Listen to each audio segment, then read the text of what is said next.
Boys and girls, welcome to another episode of the Mindful Investor Podcast Show. We have a good one for you, as every episode is a good one, but this especially is interesting because we're going to look into the income side of the equation, because obviously part of real estate investing, as large part, is making money. And to make money, you got to provide good product. Now, let's say you provide good product. You bought an investment home and it's in a tip-top shape and it's ready to go. What you need next is a resident that will live in the property, enjoy the property, but also pay rent on time, and they can respect the property. And that's part of the equation we're going to cover today. My co-host is Steve Rosenberg. We are deep into single-family investment serious, and today we're going to unpack the resident side of the equation.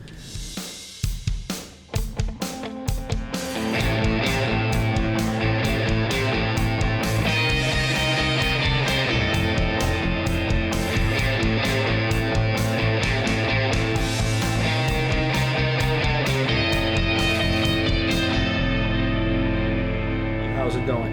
It's going well. We have an all-star lineup today here with us. We certainly do. So Doug Brien, CEO of Mynd Property Management. Thanks for being here with us today, Doug. Absolutely. And we have Jason Waggoner with ACUTRAQ. And just to give you a little background, we've been using Jason for the last, I'm going to say 5 years, Jason, would you say? Maybe closer to 7 now. Maybe closer to 7, yeah. And so they've done all of our backgrounds with Empire. We had a 1% eviction rate with using Jason, and we really honed down what is a good resident and a resident that maybe is not the best fit for us. Because as you said, it's like building the best car and not having the right gas. And at the end of the day, it's not going to get around the track for that. So Jason was instrumental in helping us to help our clients understand that putting the best resident in for the situation, for not putting the wrong resident in, because you can put them in a bad situation where they're going to fail and it's not a good property for them. And so we really created the relationship with Jason over the years to make sure that how do we get the right person that can afford the property, not put the resident in a bad position, and make sure that it's a long relationship, that they want to stay a long time. And I'm not going to say it's a art or science, but it's definitely something that has to be done over time. And Doug is here to provide color to a lot of this from a personal experience. I mean, you're an investor as well, but Doug has a long record of, I believe, successful investments, and maybe some fails that you can tell us a little bit more about. But let's get started and just say, Jason, what's the first thing that a young investor, meaning and the investment career, what they need to look out for? Protecting that home with everything, because the thing about it, if that young investor has just gotten enough money to be able to start this journey, that's the biggest investment he's ever made in his life, he or she. And protecting that home and the person you put in it will make the difference. And I can tell you a quick story. So my father-in-law, I guess I would have been 18, 19, inherited a rental property. It lasted about a year and a half, 2 evictions later, and the property was destroyed. He washed his hands of it, sold it for what he could get, and vowed to never do property management again. Not a good experience. It doesn't have to be that way. Qualifying that tenant, keeping the control, because where a young investor or somebody that just like that inherited a property will get in trouble are listening to the stories. Everybody has something going on in their life. And when you're qualifying a tenant, can you pay the rent? Do you have good past rental history? And the story that comes along with it sometimes will get that landlord or that investor involved. They'll cut the person a break, and rarely does it end well when somebody does something like that. So starting off on the right foot, having that process, and then treating everybody the same with that process is going to keep them out of a lot of hot water and hopefully get a return on their investment. Doug, what is your experience with this? Have you had anybody or any situations where you said, maybe I'm in the wrong business, investing is not for me? Yeah, when you get the resident piece of the equation or part of the puzzle wrong, it can be expensive and painful. And I think sometimes new investors can be a little bit short-sighted in that regard. So as you're really thinking about leasing more generally, I think there's 3 main things that you're focused on. One is the rent that you achieve. 2 is the amount of time that you take to lease the property, and 3 is the quality of your resident. And the reality is you kind of have to pick 2 to prioritize, because if you're trying to get all 3, you're going to be stuck. You're not going to get the highest rent in the shortest period of time with the best resident. So what do you prioritize? And to me, the 2 that you prioritize, and it does depend a little bit on the market, but the rent you achieve is very important. I think some people underestimate what $50 a month means. $50 a month is $600 a year at a 5 cap. That's $12,000 of value. So is it worth waiting another week to get that extra $50? I say yes. I would also wait a little bit longer to get that right resident, because the wrong resident can cost you a lot of money in eviction costs. It can cost you money in terms of property damage and just trying to chase down rent in general. And so I think in thinking about those 3 aspects of leasing that you're trying to solve for, prioritizing the rent you achieve and the quality of your resident are probably the most important. And I see a lot of people really focus on speed, like how many days is it going to take to lease? It's like, I can lease it tomorrow if you want. Sure. However, it's going to cost you rent, and we're probably not going to get the best resident. And I think, Doug, my perspective is the one thing that people don't factor in is the mental stress that now you're going through, because now not only do you have a vacant property, if you put the wrong person in, you've got a property with someone living in there now. That's and right. You've got to get them out, and now you're trying to figure out how to untangle something that you did. And normally you didn't stick to your rules if you have rules that you're sticking to, which you should. And then it could even get into a legal issue that if you're not using the same qualifications for your business and you start changing those up, and maybe you can talk about that, where all of a sudden you lax your qualifications because emotionally you're getting nervous. And now someone says, wait a second, you didn't rent to me 3 weeks ago because you said I wasn't qualified. Now you rented to someone with the same qualifications, and it goes down a whole different path. Yeah, fair housing is huge. Fair and housing. As an individual investor and landlord, it's very, very hard to navigate. But we're going to try to unpack some of this today with Jason's expertise and really focus on quality. And I want to actually explore it a little bit later down the line. This episode talk about how to maximize rent from Doug, because I think he brought up a good point. It's the same thing as like if those people in cars, modifying cars, whatever, it's fast, comfortable, or reliable. Like there's just 3. You can't have all 3. You can have 2 though. Right. And sort of like it's very interesting how the 3 rule works. But Jason, what are some of the things that you've seen individual landlords and folks without professional property management? What are the first couple things that you can help them fix, or you can give them advice to fix to eliminate a lot of risk? Like what are the top 2 or 3 things? Number 1, charging an application fee. A lot of landlords, especially new investors, they're afraid they're going to scare off potential tenants, applicants. And the reality of it is, you may scare some really bad ones off, but that's your first that's your first part of the line of process. defense, right? Right. And you, as the landlord, if you're taking 15 applications on a house, you shouldn't be out the full. It's going to cost you money. Yeah, you're going going to to be spending a lot of money. So the ones that pay, they have no reservations of paying, are probably going to be your more qualified tenants. The other one is the application process. Are you using paper? Are you using an electronic form? And there's a lot of options out there nowadays, but you can really streamline that process to make a good, the good tenants are out there searching online. They're not playing around on Craigslist and different things like that. Now, there's nothing wrong with that if somebody has a good process for that, but if you have your process down to where they call you, you email them an application, you can have that filled out within 15 minutes, or you're busy running all over. Can you meet me here? Can you meet me here? You're using gas money, resources, time, everything. But it also dictates to the prospective resident, like this is disorganized. Like Exactly. I can be I'm not going to expect to be looked up. That's the first looked at impression very closely. Of the company. Well, that's a good point. You're running a business. When you own a rental property, it's a business. And if this is the first indication of how this business is run, you may be thinking, I don't want to rent from this person, or you may be thinking, I do want to rent from this person because I could maybe get away with some things and I can go down this path.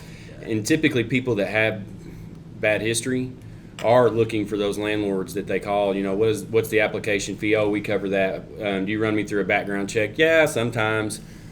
Go by my gut. they're thinking I'm in. All I have to do is show up and put on my Sunday school face, and I'm in. Yep. Taking I get candy the from my keys. baby. Yes, Yeah. yes. Yeah. And it happens. It's happening to somebody right now as we speak, and it is Yeah. is the reality of it. Well, I remember when we first started doing this, and we were going through that path of getting problem residents. And I remember someone said, Steve, they've been renting their whole life. You've been a landlord for a fraction of that. Who do you think knows the rules a little better? And I thought, you know what? That's an interesting point. I never thought about that. We said, you think they don't know rent is due on the 1st? He says, you think you calling them is going to make them get the rent quicker to you? Because you were working around collecting I used to rent go physically. pick up the rents because I thought I'm saving time. I'm getting the money. I'm getting it in my hand. And Pete said, they're just training you to, they know that when rent's due, you're just going to show up and walk up and it's your time. And I learned the lesson. Your book is worth picking up just for those stories. Just for the stories. I mean, there's a lot of lessons in the book, and it's a short one. You can read it, but there's a lot packed in there. I personally really enjoyed it, and one of them is these stories of you collecting and people ducking. Ducking in the windows, and I'm like, I can see you. I know you're there. And again, we didn't have a You screen. had the wrong people in there, right? We had the wrong people in it. And you know what's funny is the average investor owns 3 to 5 properties. Normally, a lot of times they stop at 1 to 2, and if you ask them why they've stopped, it's one of those stories. They didn't put the right person in, and it went south, and they don't go and do because everybody knows that if you buy a rental property, it only works in multiples. So you have to ask them, why did you stop at 1 or 2? Well, I had a problem, I didn't have the time, and it's normally a horror story, and when you boil it down, it's because they either didn't have a policy and procedure in place, or they didn't follow it. And like Doug said, they had rules, and then they basically did not obey those rules, and they deviated from them. And I would just highlight, I think there's a flip side to this coin, right? Because the more qualified residents, I mean, if you think about what someone's looking in a rental property, like the property, the structure itself is part of it, but what they're looking for is a living experience, Absolutely. right? So part of it is the property.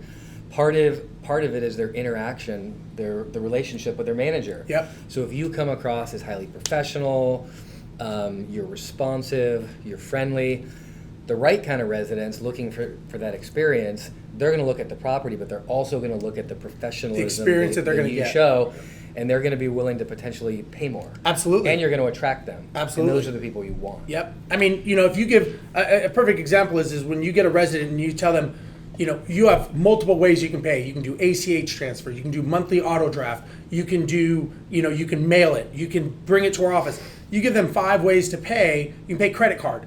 All of a sudden, the resident's going, okay, I like this. These people have systems in place. If you just said, hey, yeah, you got to, I'll pick it up like I did. They're going, okay, that may not be a resident that may see me and say this isn't professional because maybe they had a bad experience with someone in the past and they're not looking for that. It also sets the expectation. We have 5 different ways for you to pay. Late payments are not tolerated. We will evict you. Exactly. You're setting that And- expectation. And the thing Exactly. about it is, going back to your first question, the other thing to really look for when you're running that background check are evictions. Something so simple that you can search for. And if somebody's been through 2 evictions, they know that process. Yeah. They know how long it takes. There's They gonna know be they're a fixing to third. squat on you for a week or 2, or a month or 2 before everything's finalized. And a simple search, you can tell. So let's actually take a step back for a second. We're going to unpack the background check because I think what you brought up, the first 2 is really key. It's like they charge. I didn't even think we're going to surface this out. Like this is really good stuff. Charging an application fee and application process itself. Have that narrowed down. So if you're listening, those 2 things, there's not that difficult to do. There's plenty of companies that provide application fees, application process and stuff like that. But background checks. So I think I want to unpack a little bit more there. So that's your expertise. That's what you do. Like as an individual landlord or newer investor, how would they how would they go about it? Like to me, it's like, how do you even start? Well, there's 1,000 people that do it, and Exactly. if you Google, start your own background check company, I think you can do it for $29.95. They say the liabilities and everything that comes along with that, though. Look for a reputable company, a company that's been around for a few years, and there's plenty of them. But you need to be doing one, something so simple that shouldn't be out of your pocket. The credit report. There's plenty of places now, even as a small investor, that you can go through that you will initiate the invite, the applicant does everything, and they send you the credit report back. Or you go through a company like Empire that has the ability to run that credit report. Or mine that has the ability to run that credit report at will. And really streamline, the process. But then you have a credit report. Sorry, Steve. I'm just Yeah. I'm just going down this path here. So if you have a credit report, like I've looked at credit reports, people look good or they have a lot of delinquencies, but I know that there are good people with delinquencies and there are bad people with good credit reports. So what now? How do you have a credit decipher the report. Yeah. information? What is the Like, data what do you do telling with you it? from that? A lot, because you want to look at the trade lines. The credit score, it may be a 601 credit score, but why is it 601? Do they have medical bills, student loans? Can you look on there and see where it's current now, but it was late a year ago? They may be on their way to fixing it, and they haven't missed a payment in a year and a half. That credit score started at 400, they're at 6 now, and they're working their way up to 8. So knowing the details, and it's all in the trade lines. You'll see this is a bank, this is a credit card. They're really easy to read nowadays, so you can get a better snapshot of who this person is. Some people pay some of their bills, some people don't pay any. If they don't pay any, they're not going to pay you either. Is the reality of it. And even HUD doesn't want a landlord or a company making a sole decision based off the credit score. Look at the bigger picture of what's going on with that credit. Same way with the criminal history. It's up to the landlord of what they'll accept, but what you accept, make that consistent across the board. Like he said, if my cousin shows up 3 weeks after I applied and gets it approved with the same guidelines, I'm going to be upset. It's a fair housing violation. I'm going to be upset. potentially. Yeah, I mean, I think like my strong advice would be don't just kind of think you're being consistent. Like have a written Metrics. down Absolutely. box. This is my screening box, and apply it equally to everyone because fair housing is one of those things. Like it's not a problem right up until it's a problem. Yeah. And when it's a problem and you're caught in the crosshairs of a fair housing violation, it can be really, really expensive, Right. really, And- really painful. They can actually just shut you down. And let's say that you're that applicant calling in to the landlord. You've seen the property listed and you call in and the landlord says, yeah, we do from time to time run that, or this is the process, as opposed to when you call that landlord and they say, yes, everybody's run through the same process. Late payments are not tolerated. We will evict. And the whole conversations, they're not going to call you back. Right. They're not going to call the second landlord back. Now, Um, I have a question, Doug. When you were growing Waypoint and you were buying all those properties, how did you? Now, this was a time when people's credit probably was not the best. Yeah. So, how did you go through that process? Because, I mean, I know it wasn't that long ago, but technology is different Yeah. today as it was back then. How did you guys do it at such a large scale? Yeah, so we had to create a wider box early on, especially like you just couldn't draw the same FICO lines that you have today because everybody's FICO was, in disrepair. Right. The folks that wanted to rent, so we had a wider box. We looked very carefully at all FICOs are not created equally. Right. What kind of a trend Why? are we seeing? But we also started to look at lots of interesting data, and I think one of the most interesting things that came up for us was, we were trying to figure out what were the attributes of residents that predicted who was going to stay and perform.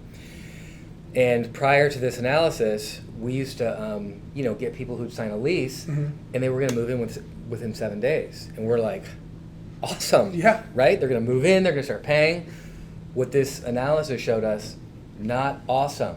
Those were the bad. Yeah. Who moves in? Who Right. signs a lease and moves in 7 days? Right. Someone who has some. They're issues, screwing someone else that they're or- leaving, or Right. yeah. Like who does that? Yeah. And the reality is that we discovered was people that we didn't want. Those were the tenants, yeah. We created a new screen, applied equally to everybody. Mm-hmm. We don't allow move-ins within 7 days. If you need to move in within 7 days, go somewhere else. That's a red flag. That is a red flag. Did that move the But- needle? Interesting. Yes. Applied equally to everybody. Nobody, I don't care who you are, moves in within 7 days. Now, If did you you can't wait till 8th Yeah, day, yeah.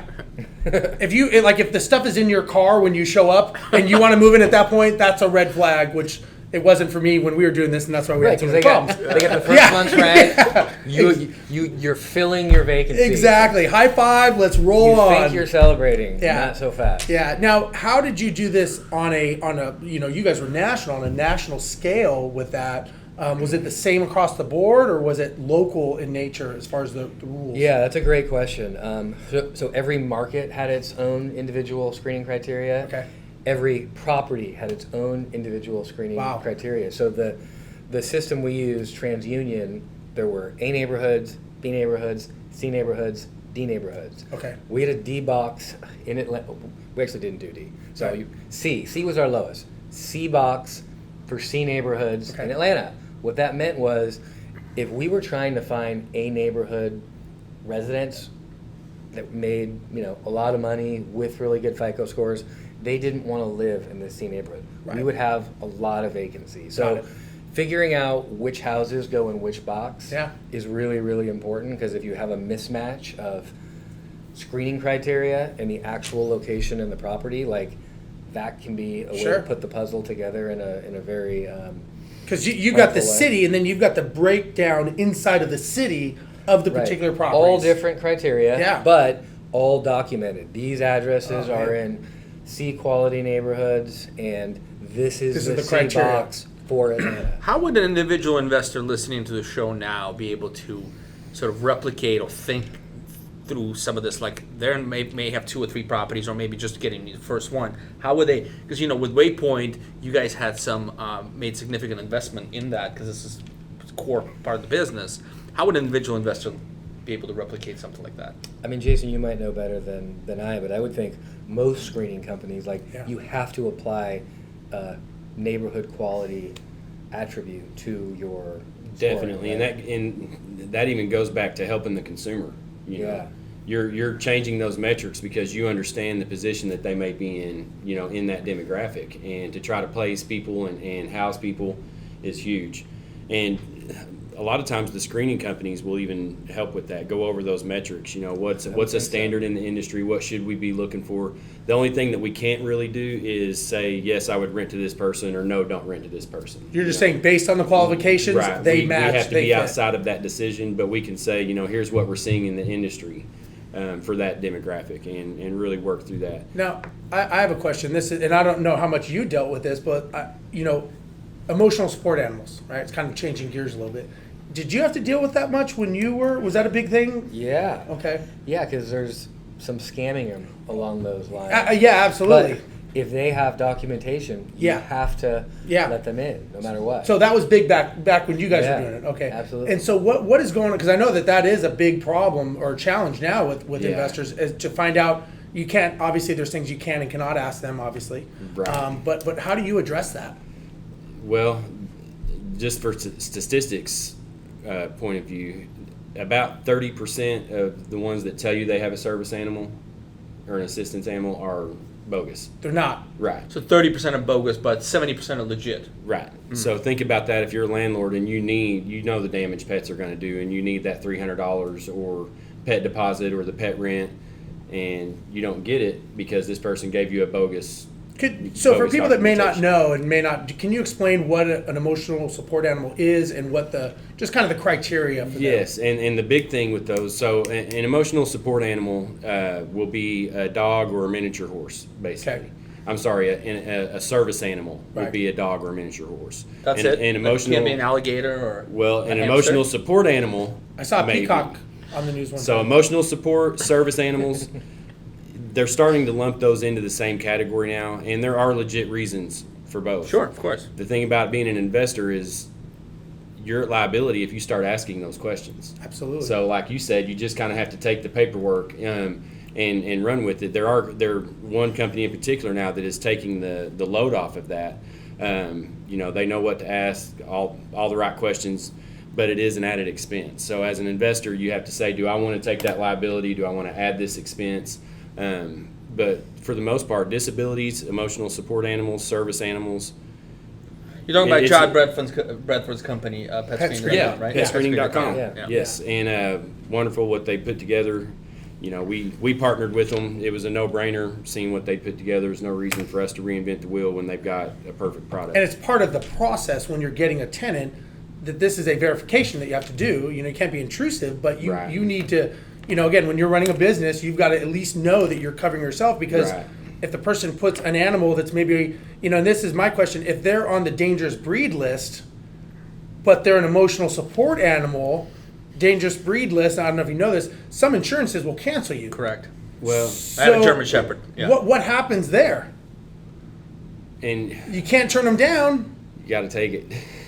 But the thing is, though, what we found, We've had people try to pass off ferrets as service animals. I'm sure out there somebody's tried to pass off an alligator or an iguana or something, which may very well be an emotional support animal, but it's not going to be a service animal. What's the difference there? Like, what's the bifurcation? Service animal is typically going to cost $20,000 to $30,000 to train that animal. It's going to have a specific task. It's going to help somebody that has a disability. Physically, right? Physical help or mental is included in that. Mental service? would be more. Could be mental. Now there's definitely a service animals that help with PTSD and things like that. The emotional support animal it's in a different category, but it still can be. You still could be sued for not taking it. So those details. So why differentiate? What's the difference if you have to take him either way?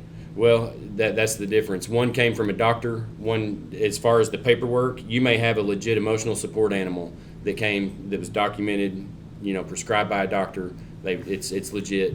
And then you've got so many platforms. You go online now and just print off for $29.95. Yep, I've got an emotional support animal. I go to PetSmart and I put my orange vest on them, and my landlord is none the wiser.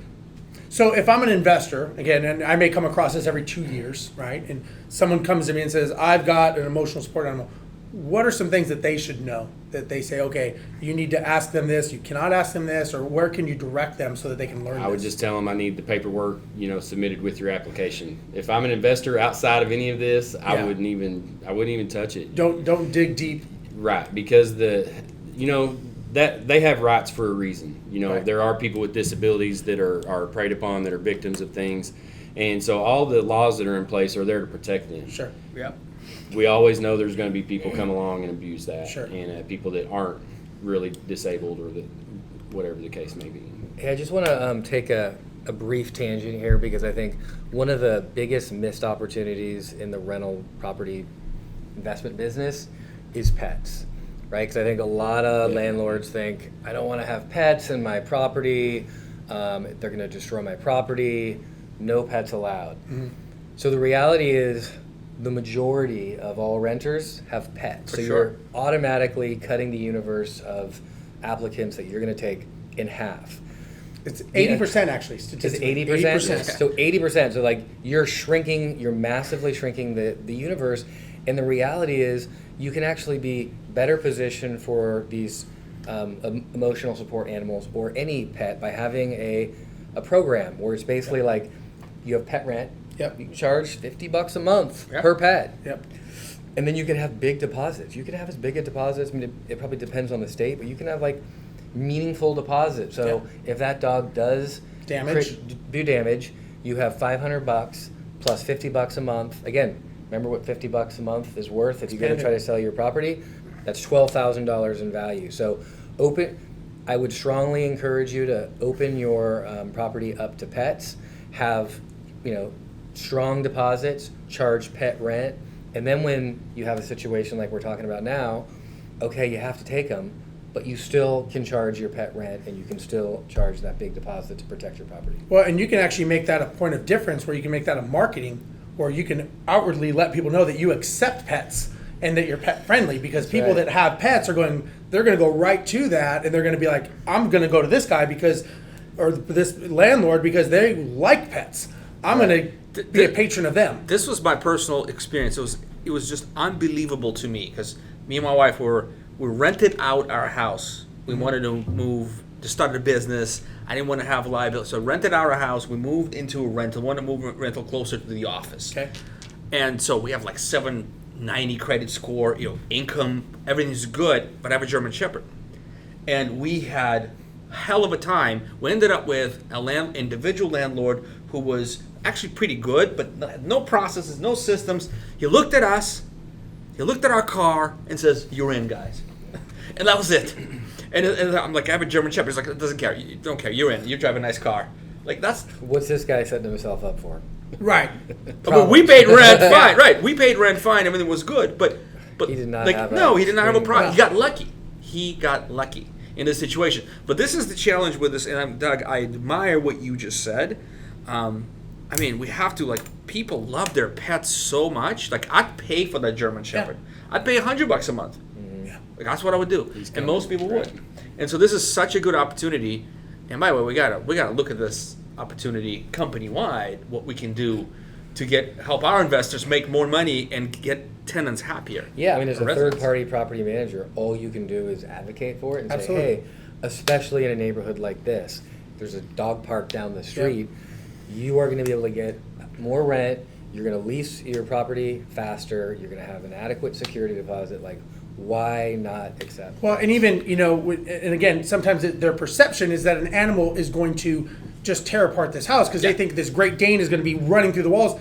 And when I would talk to owners, I said, the reality is these pets are taken care of better than children. Sometimes they're not. A goldfish legally is a pet. So when you say no pets, you are, again, that's the 80 percentile. And you can even call it a pet fee, not a pet deposit, because the deposit you give back, a pet fee you do not. That's a transaction to do business. Yeah. But there's things that you can do. But again, you can make this where it's win-win, and it's not. You can make it as a point of revenue, but also you can increase the time that the property is going to be vacant. And again, it's people that love their animals will do anything for them, and if you promote that and go after them, it's much, to me, it's just a smart business choice. Jason, what do you see as a missed opportunity that a lot of individual investors who are a little bit newer to the business make? What's one thing that we can help? Like somebody's listening right now, what one thing you can help them fix? I would go back to taking the story of the applicant out of their decision. That's the biggest thing that we find. When somebody comes to us, and I hear them every week, we need a service like this, here's what I've dealt with, and I just think, oh my goodness, I wish you would have called me sooner, because all it amounted to was they were getting emotionally involved, with the applicants and the stories. And I've seen it happen to people in my own family where I'm like, why didn't you call me? Yeah. What they told you what? Yeah. That's a red flag.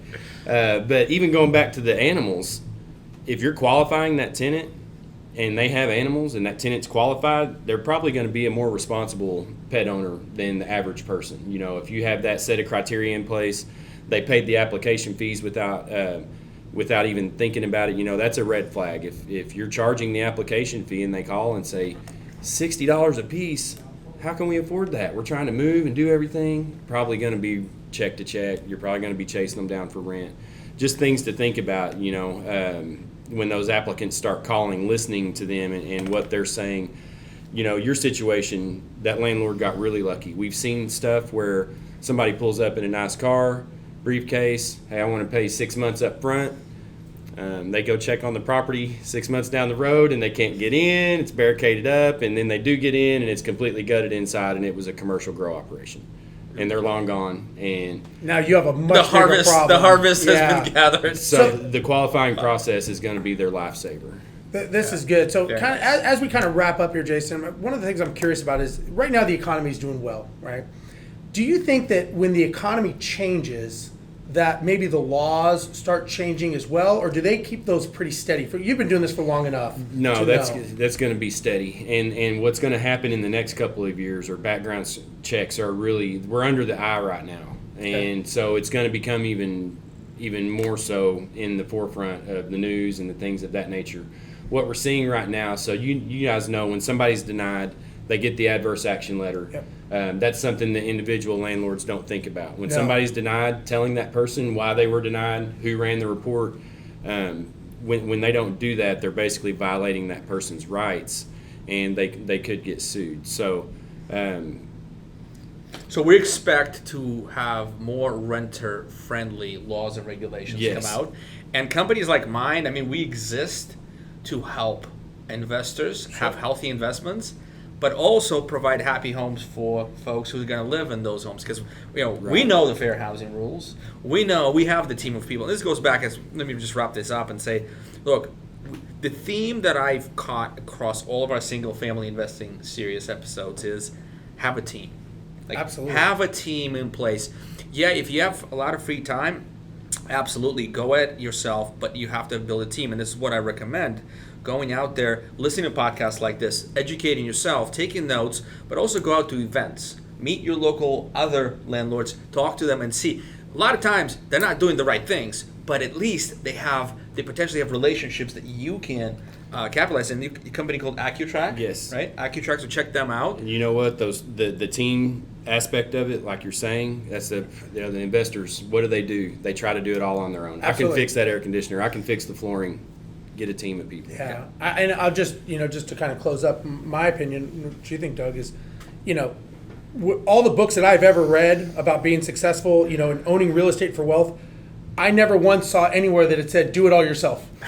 You need to be the sole. It's But that's how people think. That's how I would think if I didn't know any of it. Because Saving we think it maybe it goes against our IQ level or our ability, or because there's money involved, people don't like to talk about making the mistakes. But I have never met anyone that said if you want to be successful, get away from everyone else and do it all on your own. It never. Here's what I see the successful investors do. They start with what's their opportunity cost. Absolutely. What is my time worth? Yep. And you can kind of pretty easily back into like, is my time worth more doing something else or managing my property? I think that's question number one. Yeah. Question number two is, with everything that needs to be done with investing in a property, what do I enjoy doing and what am I good at doing? Absolutely. Like, pick a couple things that you're really good at doing. Like, I like to find the property. I like to scope the renovation. I don't want to do the renovation. Yeah. But I want to, like, scope it out because I know what the rent's going to be. If I get these amenities, hire a good general contractor, hire a good property manager to execute the plan. Right. You leverage maybe a broker or a lender to get my loan.